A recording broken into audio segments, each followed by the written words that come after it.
Okay, so welcome, my loves, to Relaxed Manifesting. If this is your first time of working with me, a really big welcome. I'm Emma Kate Dawson. I'm a mindset coach and a manifesting mentor, and I am passionate about helping you to demystify manifestation and help you to work out the ways to get it to work for you. Now, over the 3 days of our time together, I'm going to be sharing with you lots of the concepts of manifestation, as well as how you can implement them into your life in a really practical, grounded, and simple way. So, as I said, my passion is helping you to understand manifestation in a totally new way. And I hope that by the time you leave our 3 days together, you will have a much wider and deeper understanding of what your part of the manifestation process is, and more importantly, what you can be doing every single day so that you can start to consciously co-create. You can start to intentionally bring into your life those things that you are currently deeply desiring. Okay, so a couple of housekeeping points. I am recording this. You will be able to watch the replays for free until the 31st of January. They'll be available via the replay page. If you want to watch them for longer than that, then you can go ahead and get the Relaxed Manifesting Playbook, which will give you lifetime access to this live stream event. A couple of others I think that I've done in the past maybe are in there. The actual playbook, which is a downloadable PDF, which takes you through 7 days of really simple, practical tools that you can use. Again, I'm all about breaking things down and making them super simple for you to implement. And there's a meditation, a guided EFT, and a few other bits and pieces in there as well. So the link to that is on the replay page. So if, like I said, if you're going to want to be watching this again and again, then you can do so inside the Relaxed Manifesting Playbook. Okay, so let's get started, shall we? Now, I would love to know at the moment, where do you feel you are in your manifestation journey? If there was like 1, 2, or like 3 words that really summed up where you feel you are, then, and you're happy to share them, pop them into the comments. Just going to go through and make sure that everybody is muted. So whilst you are doing that, I wanted to talk a little bit about manifestation in particular, because it's kind of been, as it's become more mainstream, it's become a little bit watered down, a little bit yeah, I suppose just watered down, but also there's a lot of myths and misconceptions around what manifestation is. So I dived into a couple of these in the intro and welcome video that I posted. But this idea that you have to be like a certain sort of person to get manifestation to work for you, that it's only available if you're really into like crystals, or, you know, if you're some kind of like jet set, really like, you know, I always use the word glossy because that's the word that kind of glamorous, that's probably a better word, kind of glamorous person, that kind of thing. And you know, this idea that it's quite a passive, it's a little bit unrealistic, that actually, you know, you're just going to sit there and hope for stuff and then it's going to turn up at the door. And the reality is that none of that is truth. There's manifestation is available to everybody. It's a process that we can all use, and we can all use all the time. And it's not just about calling in stuff, although we do love the stuff. It really is a process of becoming an empowered, version of you who trusts and believes in themselves and knows that they are worthy and deserving of so much more. Okay, so Natalie, you said you're having a bit of a lapse. Joe, you're a a confused beginner. Oh, Linda, you can't get audio. You're going to try from another device. Okay, we will let you back in. Can everybody else hear okay? I'm assuming you can if you've answered my questions. Okay. Andrew, you said you're stuck, I think due to poor self-concept. I suffered narcissistic as a child. Yes, right. That point there, that it's about self-concept, and it really, really is, because that leads me really nicely into the first point about manifestation, that you manifest a reflection of who you are being, not what it is that you want. If you manifested what you want, then to be honest with you, it would be really super simple and none of you would need to be here listening to me. I wouldn't have had to have been listening to other people and reading and doing all the work because you would just want something and then it would appear. But the reality is that, like I said, you manifest a reflection of who you are being. You manifest a reflection of your deeply held beliefs, of what you believe is possible for you and what you believe you deserve. Now, you don't manifest what's actually possible for you or what you actually deserve, because again, then you would literally be manifesting your deepest, wildest desires all the time, because they are both possible for you and you deserve them. So if you take nothing else, and I hope you will take much more from these 3 days, but if you take nothing else, then I really want you to take that with you, that what you are manifesting is a reflection of who you are being. And who you are being is made up of what you believe about yourself, about the universe, about the world, about the way it all works, what you believe about what you deserve and what you are worthy of, which that in of itself may well help you to understand why you have been getting the results that you have up till now. The law of attraction, the universe, is really, really, it's really simple. It is, like I said, it is literally a direct reflection. You get exactly who you are being. There is no sort of wiggle room in that. It just is. Now, if now you've kind of gone straight into a narrative of, I've been doing it wrong, I don't know how to get out of that, I'm really confused, and almost blaming yourself in some way, I just want you to drop that burden and say, it's not your fault. It's your responsibility to make changes, but it's not your fault. And it's not that easy to make changes to who we are being. We are wired to want to stay where we are. It's our survival mechanism.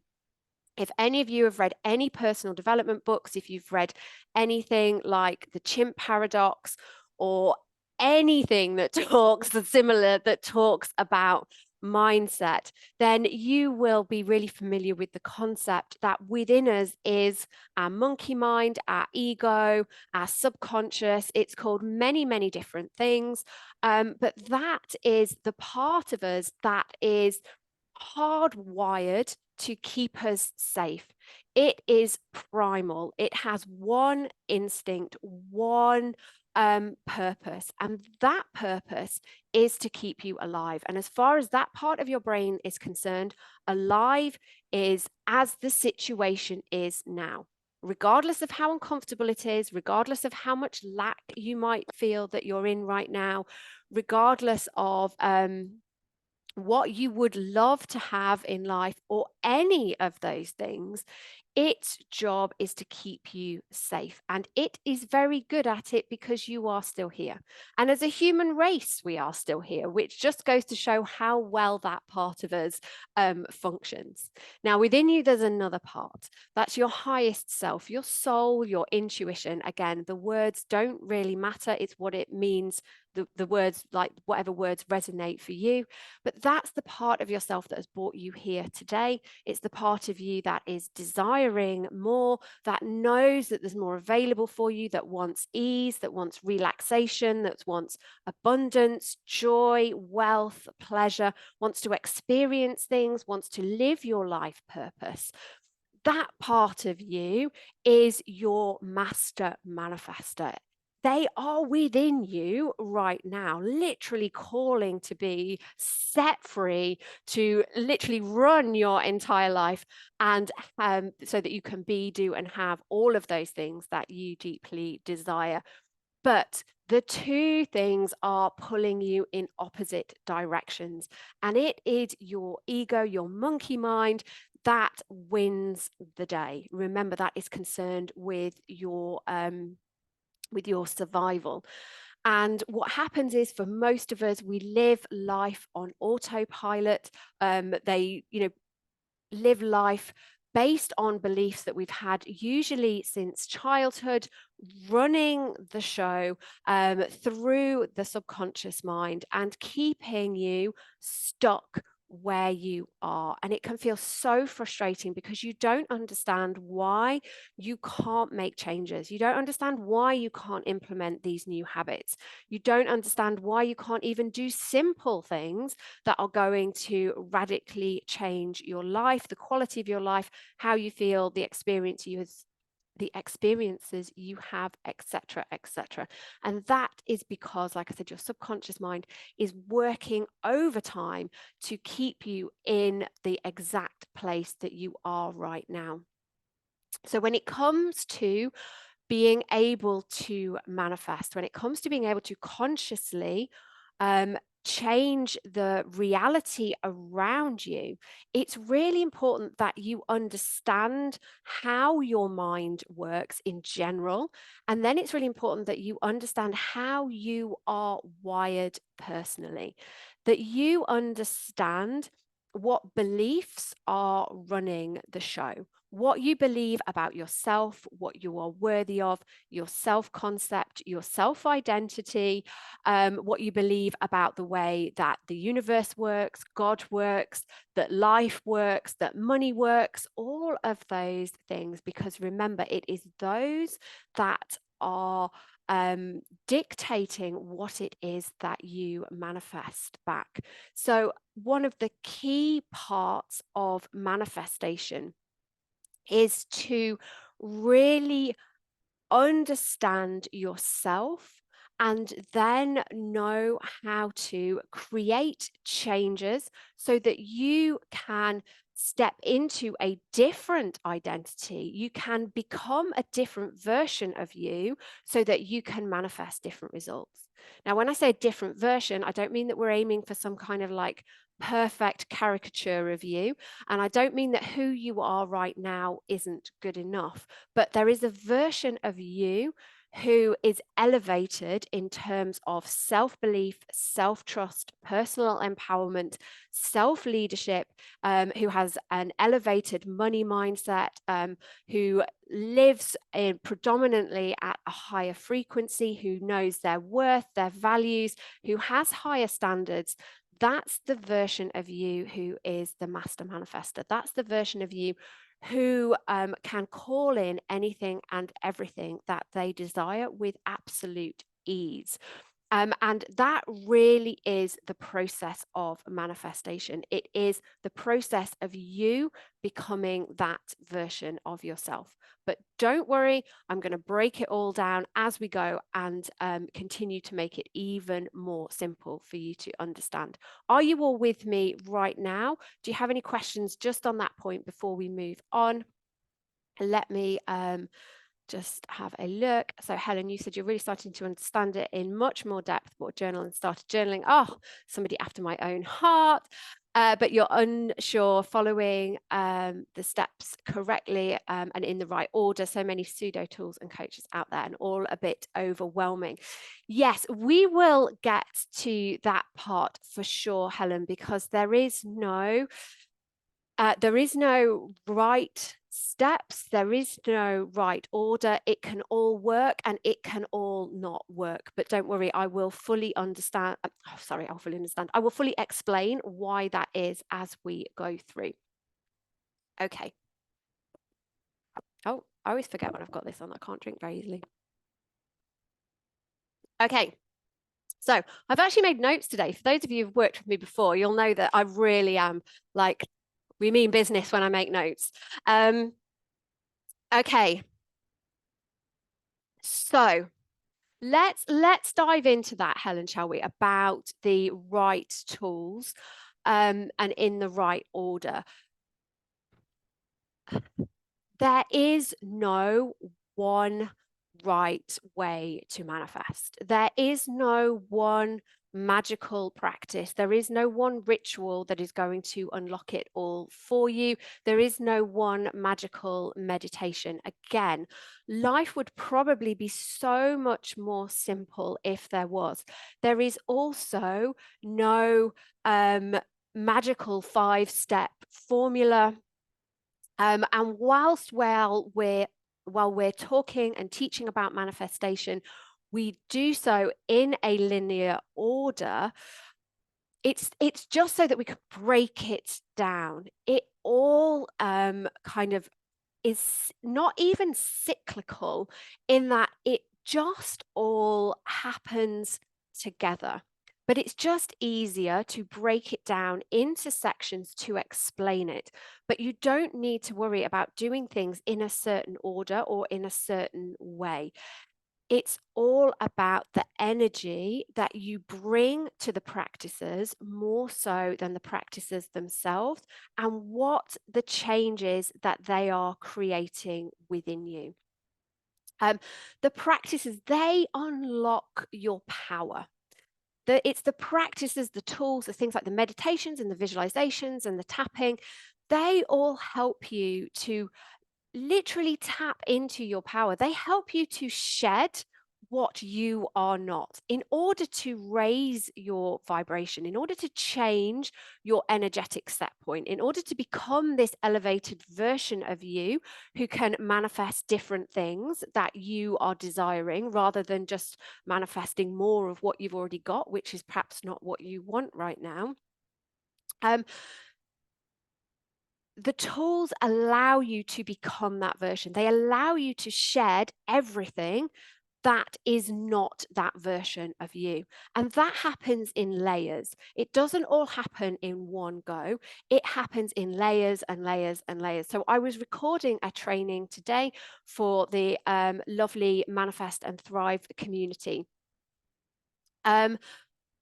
And I was talking about in there how as you do this work, as you shed more layers, you also expand your ability to receive as well.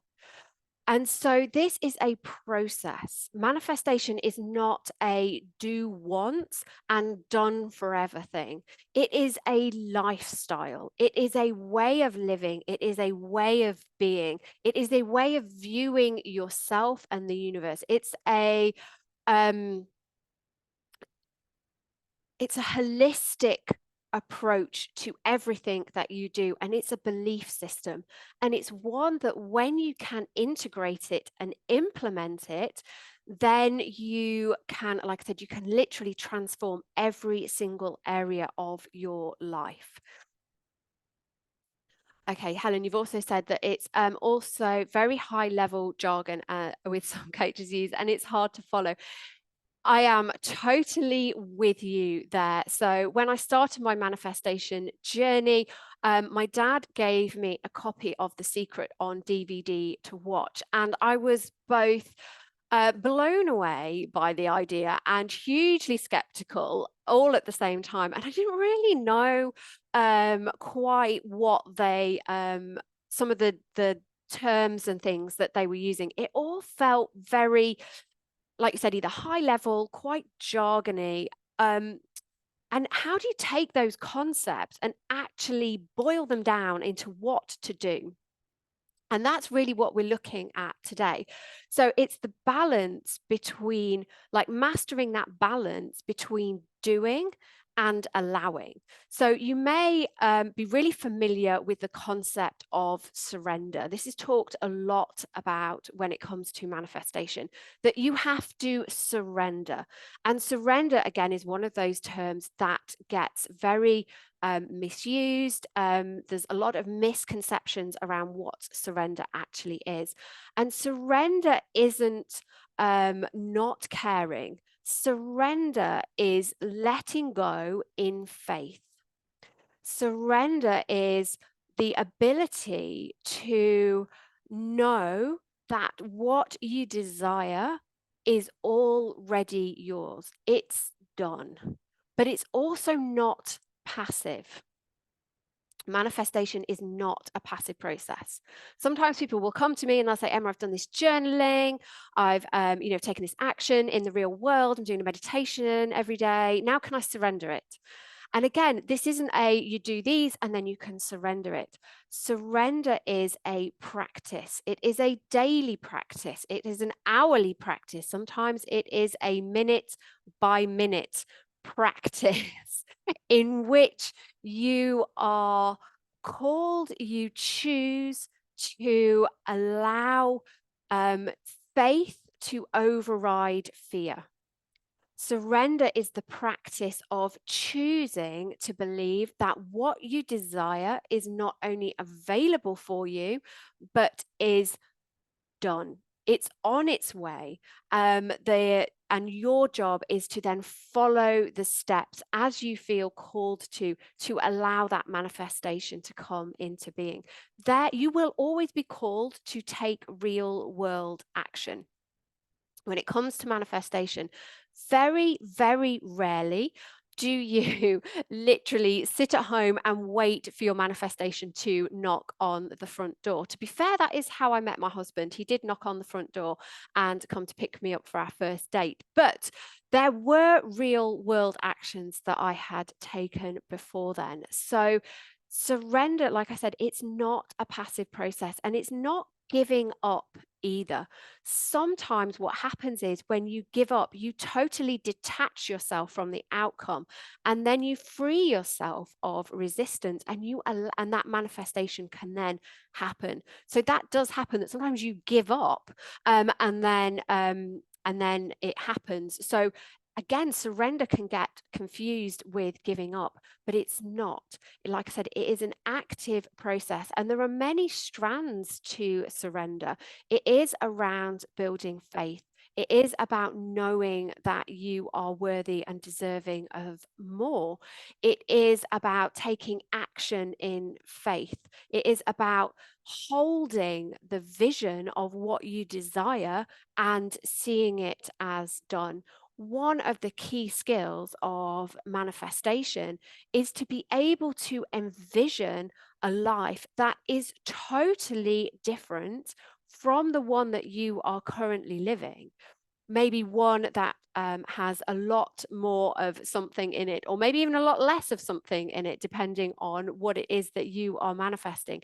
But to be able to hold that vision of a life that is vastly different from the one that you are living, and not allow your current reality to stop you from believing that that vision is your future, that that vision is done. And this is why a lot of people are really cynical when it comes to manifestation. Why a lot of people think that it's like totally unrealistic, because it does require you to hold what we have been conditioned to believe is an unrealistic vision. But people do it over and over and over again. And like I said, it's not about crafting that vision and then doing nothing in order to, and just hoping that it's going to rock up at your front door.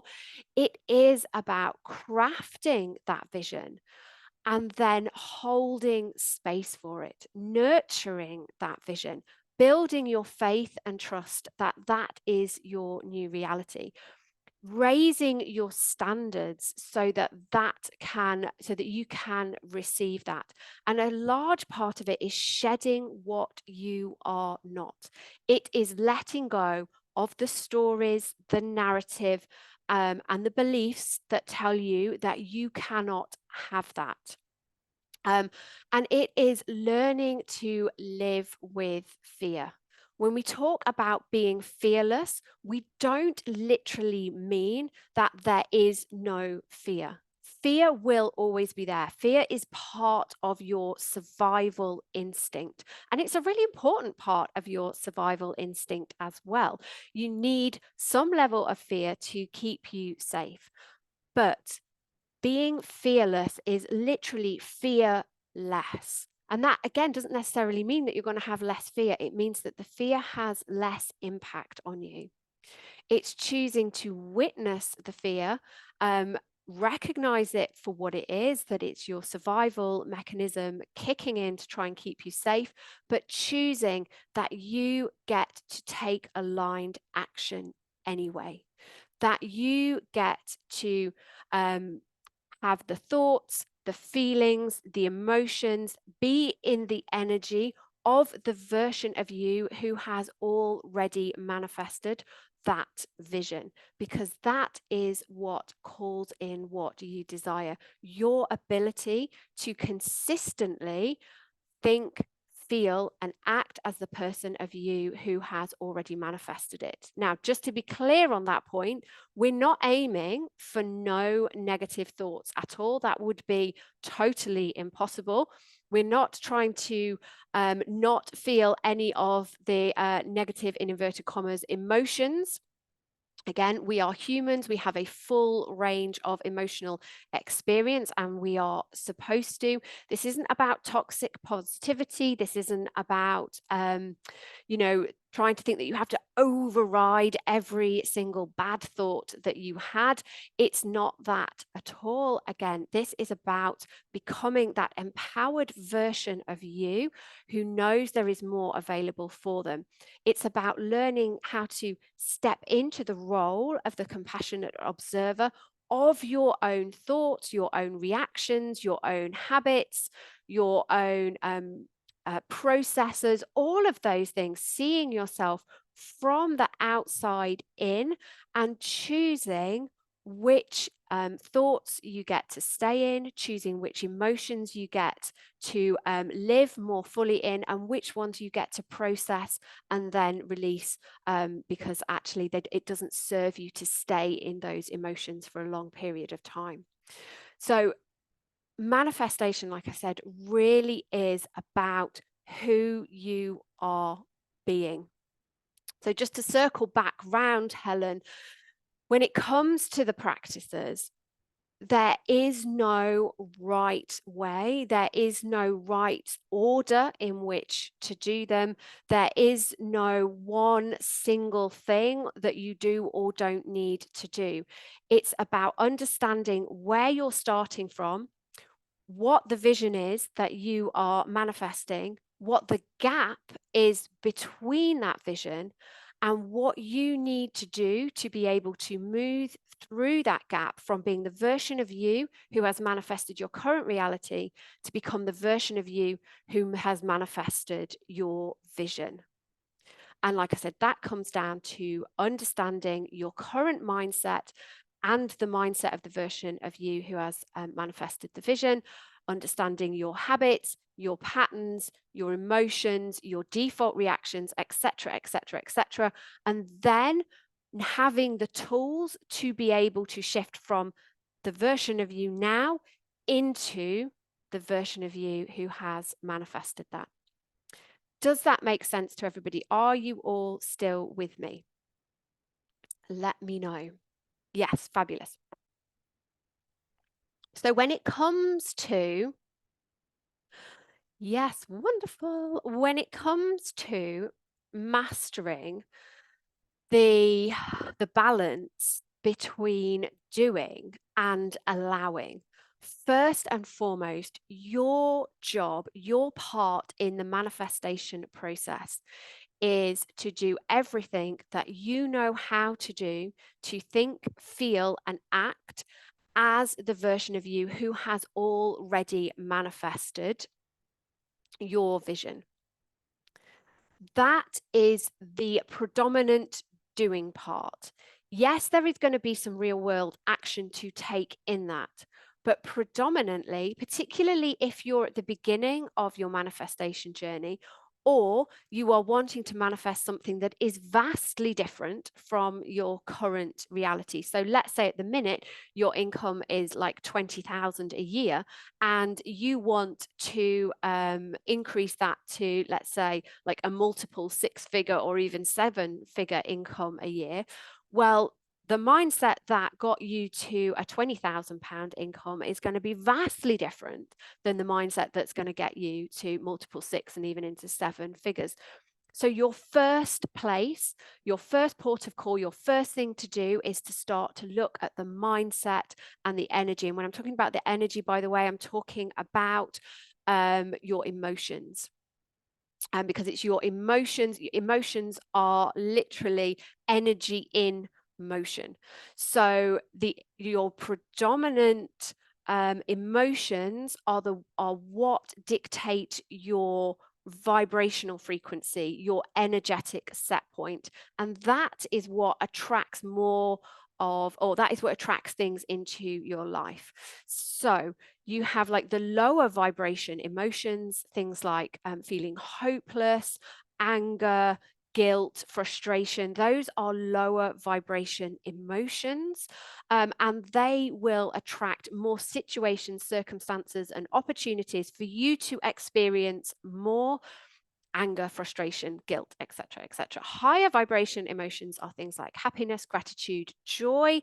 And when you are predominantly in those emotions, then you will manifest situations, circumstances, and opportunities for you to experience more of those emotions.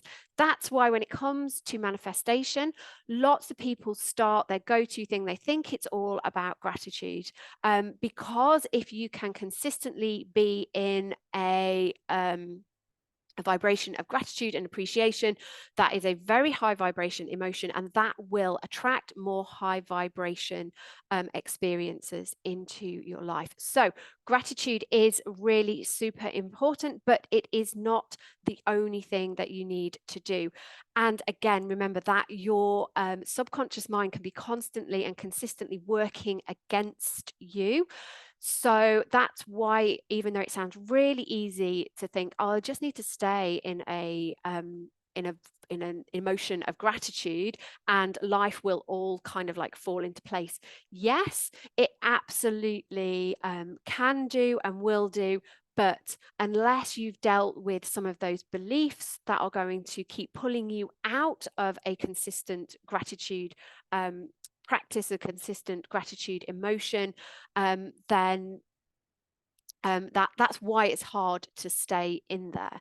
So it really is around, like I said, understanding where you are now, what the gap is, and how you can move through it, and how you can, like I said, go into the mindset and the energy, so the emotions of the person who has already manifested what it is that you desire. That is what creates intentional, conscious manifestation, when you are consistently being that version of yourself. Okay. Do we have any questions or comments before we end today's session? So I'll give you a moment just to type them in the chat if you want me to answer anything. Tomorrow, we will be looking at how you could break the habit of how. I know that one of the biggest things that keeps so many people stuck and stops them from manifesting what it is that they desire is that they feel like they need to manifest, they need to know how it's all going to come together. Like if they can't see the path, then it can't possibly happen. So we're going to look at how you can break that habit of how. I will be saying the word how a lot tomorrow. Okay, Helen, will the sessions be the same length of time each day, there or thereabouts? It depends how excitable I get as to how long the sessions will be, but I will try and keep them to sort of 30 to 45 minutes at the most. Obviously, if you want to ask any questions or whatever at the end, then you can. So we'll be doing that. We'll be breaking the habit of how tomorrow, like I said, 12 o'clock here. If you're watching this on the replay or you want to re-watch this on the replay, like I said, you can do that up until the 31st of January for free. If you're going to want lifetime access, you can do so via the playbook. And then tomorrow or maybe Friday, I'll be sharing with you how, if you want to go and to go a bit wider and deeper with this work, some options that are available for you for that as well. So have we got any other questions for today before we end our session? And if you think of any questions that you would like me to answer, again, whether you're watching this on the replay or you're with me live, then please do feel free to drop me an email with the questions, because I can answer those questions as we go through. So if you've got any questions from today, any that pop up for you overnight before the session tomorrow, then you can absolutely email them over to me and I will answer them for you. Helen, is there a particular journal or style of journal you advocate, or is a plain notebook okay? A plain notebook will work absolutely wonderfully. If you go onto Amazon and search "Unlock the Magic of Manifesting," you can buy my journal if you want to. That takes you through 28 days of practices that all kind of, again, build on each other. But a plain old notebook will work wonderfully well. The beautiful thing about a plain notebook is you can make it whatever you need it to be in that moment. The advantage of a guided journal is it will keep you kind of touching base in all the main aspects of the manifestation process.